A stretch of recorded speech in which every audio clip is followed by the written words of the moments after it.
एक राजा था, उसका संतान नहीं था, कोई पुत्र नहीं था।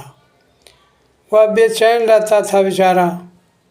तो उसी का नगर में एक गांव में कुछ दूर में एक साधु आए।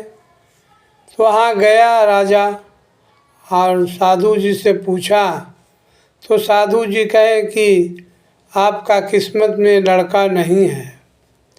तो जैसे वहाँ कुटिया से निकल रहे थे तो साधु जी का जो चेला था वो मिला तो वो कहा, क्या हुआ राजा जी, आप उदास हैं? बोले साधु जी कहिन कि महात्मा जी कहिन कि जे तुम्हारा किस्मत में बच्चा नहीं है, लड़का नहीं है। तो कहीं नहीं, आपका लड़का होगा। कैसे बोल दिए नहीं होगा, आपका लड़का होगा।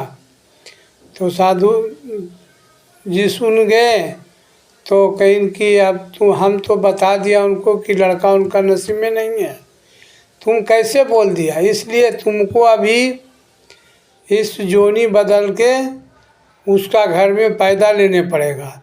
मतलब कि उसको मृत्यु हुआ और मर के फिर उसका घर में पैदा लिया। तो वहाँ पैदा जब लिया तो वहाँ बात नहीं करता था, क्या उसको आदत था कि बोला तो मरने पड़ा, इसलिए वो बोलवे नहीं करता था। एक दिन उसको सिपाही के साथ में जंगल भेज दिया कि देखो वहाँ कुछ जो बोले। तो एक शिकारी टहल रहा था, ऊपर से एक तोता बोला और उसमें जब तोता बोला तो शिकारी उसको फट से मार दिया। तो लड़का चिल्लाने लगा कि देखो बोला तो मरा ना, बोला तो मरा ना। तो उसी प्रकार से फिर आया राजा के यहाँ, बोला लड़का तो बोलता है। तो कहीं इसकी हद। तो फिर बहुत कोशिश किया तो लड़का बताया सब कुछ। तो कहीं ऐसा ऐसा बात है, इसीलिए हम नहीं बोलते हैं। तो बहुत कहा सुना, तो इसीलिए मनुष्य को ज़्यादा बात करना नहीं अच्छा है। जो अगला ज्ञानी जो है वो जो बता दिए उसके ऊपर से बात करने से नुकसान है। अब साधु जी तो कह दिए थे, उसको चेला वचन दे दिया, तो वचन दिया था लो पूरा करो, यही हुआ।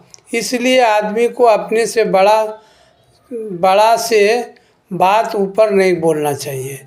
हरि ओम नमः शिवाय।